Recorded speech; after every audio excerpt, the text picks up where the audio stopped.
আপনাদের যাদের শত্রু আছে, দুশ্মন আছে, আপনার ক্ষতি করতে চায়, ব্যবসার নুকসান করতে চায়, আপনার পরিবারের মানুষের ক্ষতি করতে চায়, ওই মানুষটিকে শায়েস্তা করার জন্য, ওই মানুষটি যেন জীবনে কখনো আর আপনাদের যেন শত্রুতামি যেন না করে, সে যেন আপনার বন্ধু যেন হয়, আল্লাহ তাআলা তাকে হিদায়াত যেন দেয়, এমন একটি দোয়া প্রিয় নবী সাল্লাল্লাহু আলাইহি ওয়াসাল্লাম শিখিয়েছেন, যে দোয়া পড়লে শত্রুর শরীরের মধ্যে কম্পন সৃষ্টি হবে। প্রিয় দিনদার ইমানদার মুসলিম ভাই ও বোন, আল্লাহ রাব্বুল আলামিন মানুষ সৃষ্টি করেছেন। আল্লাহ তাআলা খুব মায়া করে মানুষদেরকে সৃষ্টি করেছেন। আমাদের জীবনে চলতে ফিরতে আমাদের পিছনে অনেক শত্রু লেগে থাকে, কিন্তু ওই শত্রুগুলা কারা? আমাদের ভাই মানুষরাই কিন্তু আমাদের ক্ষতি করতে চায়। আল্লাহ রাব্বুল আলামিন বলেন কোরআনের মধ্যে, ইন্নাশ শাইতানা লাকুম আদুউম মুবিন, নিঃসন্দেহে শয়তান তোমাদের প্রকাশ্য শত্রু। কিন্তু শয়তান দুই ধরনের হয়ে থাকে। কোরআনুল কারীমের সূরাতুন নাসের সর্বশেষ আয়াত, মিনাল জিন্নাতি ওয়ান নাস। কোরআনুল কারীমের সর্বশেষ আয়াত হলো মিনাল জিন্নাতি ওয়ান নাস। আপনার শুধুমাত্র শয়তান যে জিনদের মধ্য থেকে হয় তাই নয়, শয়তান দুই প্রকার, জিন শয়তান এবং মানুষ শয়তান। জিন শয়তানকে যদি আপনি আউযুবিল্লাহ বিসমিল্লাহ পরে ফু দেন, ভয়ে পালিয়ে যাবে। আর মানুষ শয়তান আপনি ফু দিলেও তার জায়গা থেকে নড়বে না। কিন্তু তাদেরকে শায়েস্তা করার জন্য প্রিয় নবী সাল্লাল্লাহু আলাইহি ওয়াসাল্লামের শিখানো এই দোয়াটি পড়তে হবে। প্রিয় ভাইয়েরা আমার, অনেক পরিবারের মানুষ আমাদের কাছে ফোনে কথা বলে, হুজুর এমন কি আমল আছে, এমন কি নবীজির শিখানো দোয়া আছে কি আমাদের ব্যবসার ক্ষতি করতে চায়, পরিবারের ক্ষতি করতে চায়, আমরা কাহারও কোনো ক্ষতি করতে চাই না, কিন্তু আমাদের ক্ষতি করতে চায়। ওনার সাথে আমাদের কোনো বিরোধ নাই, কোনো ঝামেলা নাই, কিন্তু কিছু মানুষ আমাদের ক্ষতি করতে চায়, সম্মানহানি করতে চায়।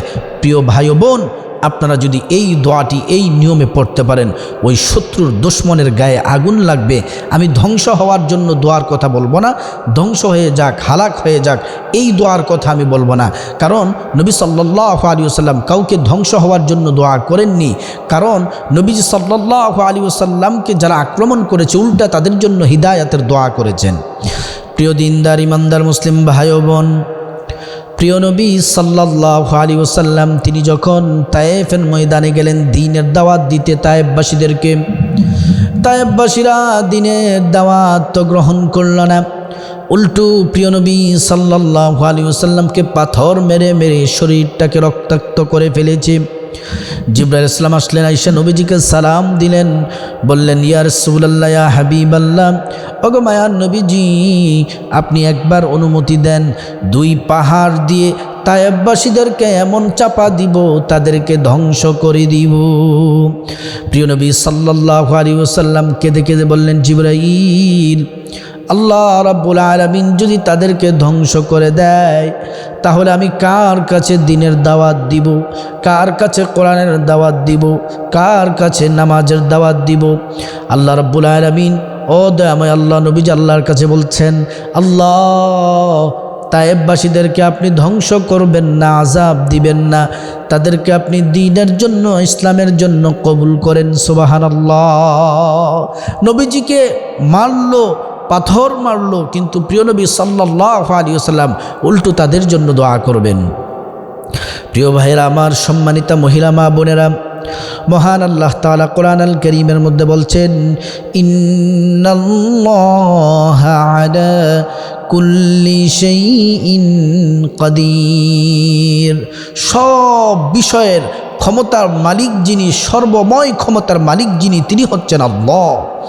আল্লাহ রাব্বুল আলামিন আরো বলেন, কুলিল্লাহুম্মা মালিকাল মুলকি তুতিল মুলকা মান তাশা ওয়া তানজিউল মুলকা মিম্মান তাশা ওয়া তুইজ্জু মান তাশা ওয়া তুযিল্লু মান তাশা বিয়াদিকাল খায়র ইন্নাকা আলা কুল্লি শাইইন কাদির।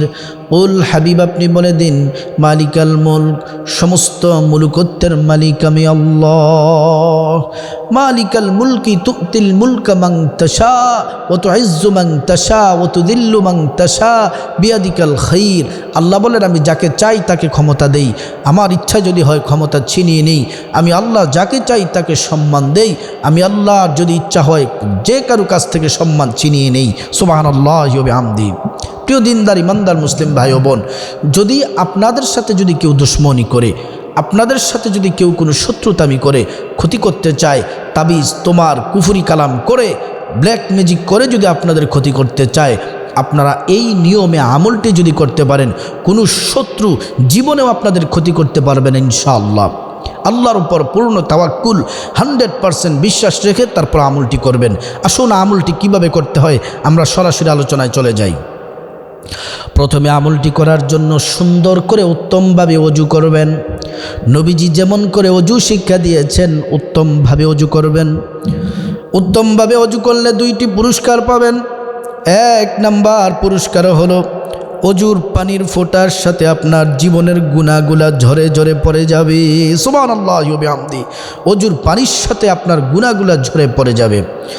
2 নাম্বার হলো আপনি কিয়ামতের ময়দানে যখন উঠবেন, কোটি কোটি মানুষ থাকবে কিয়ামতের ময়দানে, সব নবীদের উম্মত থাকবে, কাফের থাকবে, মুশরিক থাকবে, সবাই থাকবে। কোটি কোটি মানুষদের মধ্য থেকে উম্মতি মুহাম্মদী যারা উত্তমভাবে সুন্দর করে যারা ওযু করেছে, তাদের অজুর অঙ্গ প্রত্যঙ্গগুলা নূরে ঝলমল করতে থাকবে। নবীজি দেখেই চিনে ফেলবেন, আল্লাহর কাছে নিয়ে যাবেন, আল্লাহ তাআলার কাছে সুপারিশ করে প্রিয় নবী সাল্লাল্লাহু আলাইহি ওয়াসাল্লাম তাদেরকে উম্মতদেরকে জান্নাতে পৌঁছে দিবেন। সুবহানাল্লাহ। প্রিয় ভাইয়েরা আমার, সম্মানিত মহিলা মা বোনেরা, তারপরে ওযু শেষ করার পরে পশ্চিম আকাশের দিকে তাকিয়ে কালিমে শাহাদাত পড়বেন। আশহাদু আল্লা ইলাহা ইল্লাল্লাহু ওয়াহদাহু লা শারীকা লাহু ওয়া আশহাদু আন্না মুহাম্মাদান আবদুহু ওয়া রাসূলুহু। কালিমে শাহাদাত পড়বেন। কালিমে শাহাদাত পড়লে কি হবে? কালিমে শাহাদাত পড়লে আল্লাহ বলবেন, এই জান্নাতের দরজাগুলো সব খুলে দাও, আমার বান্দা যে দরজা দিয়ে মনে চায় ওই দরজা দিয়ে জান্নাতে প্রবেশ করবে। সুবহানাল্লাহি ওয়া বিহামদিহি। প্রিয় ভাইয়েরা আমার, সম্মানিত মহিলা মা বোনেরা, তারপরে একটি পবিত্র জায়গার মধ্যে, যেই জায়গাটা পবিত্র এবং পবিত্র জায়নামাজ নিবেন, মুসল্লা নিবেন, বিছিয়ে দিবেন। তারপরে 2 রাকাত সালাতুল হাজত নামাজ পড়বেন। সালাতুল হাজত নামাজ পড়বেন, নিয়তটা আমি বাংলাতেই বলে দিই সকলের সহজের জন্য। আমি আল্লাহর সন্তুষ্টির জন্য 2 রাকাত সালাতুল হাজত নামাজ, নফল নামাজ আদায় করতেছি। আল্লাহু আকবার। তারপর আপনি যে কোনো সূরা দিয়ে নফল নামাজ যেভাবে পড়েন ঠিক এইভাবে 2 রাকাত নামাজ পড়বেন। নামাজ শেষ করার পরে সালাম ফিরানোর পরে একবার পড়বেন আল্লাহু আকবার, 3 বার পড়বেন আস্তাগফিরুল্লাহ আস্তাগফিরুল্লাহ আস্তাগফিরুল্লাহ। তারপরে 3 বার দুরূদ শরীফ পড়বেন প্রিয় নবী সাল্লাল্লাহু আলাইহি ওয়াসাল্লামের উপর। আল্লাহুম্মা সাল্লি আলা মুহাম্মদ ওয়া আলা আলি মুহাম্মদ কামা সাল্লাইতা আলা ইব্রাহিম ওয়া আলা আলি ইব্রাহিম ইন্নাকা হামিদুম মাজিদ। আল্লাহুম্মা বারিক আলা মুহাম্মদ ওয়া আলা আলি মুহাম্মদ কামা বারাকতা আলা ইব্রাহিম ওয়া আলা আলি ইব্রাহিম ইন্নাকা হামিদুম মাজিদ। এই দুরূদ ইব্রাহিম 3 বার পড়ে তারপর দোয়াটি 3 বার পড়বেন। আমি 3 বার বলে দিব, 3 বারও পড়তে পারেন, 5 বার, 41 বার পড়া এটা উত্তম। আপনি দোয়াটি পড়বেন, সহজ ভাষায় বলে দিই, মনোযোগ দিয়ে শুনতে হবে। আল্লাহুম্মা মুনজিলাল কিতাব সারিআল হিসাব মাজরিয়াস সাহাব হাজিল আহজাব আহজিমহুম ওয়াজালজিলহুম। দ্বিতীয়বার বলছি, আল্লাহুম্মা মুনজিলাল কিতাব সারিআল হিসাব মাজরিয়াস সাহাব হাজিল আহজাব আহজিমহুম ওয়াজালজিলহুম। 3 নাম্বার, আল্লাহুম্মা মুনজিলাল কিতাব সারিআল হিসাব মাজরিয়াস সাহাব হাজিল আহজাব আহজিমহুম ওয়াজালজিলহুম। এটা পরে তারপর দুরূদ শরীফ 3 বার পড়বেন, দুরূদ ইব্রাহিম পড়ার পরে তারপরে হাত তুলবেন, কান্নাকাটি করবেন, চোখের পানি ছেড়ে দিবেন।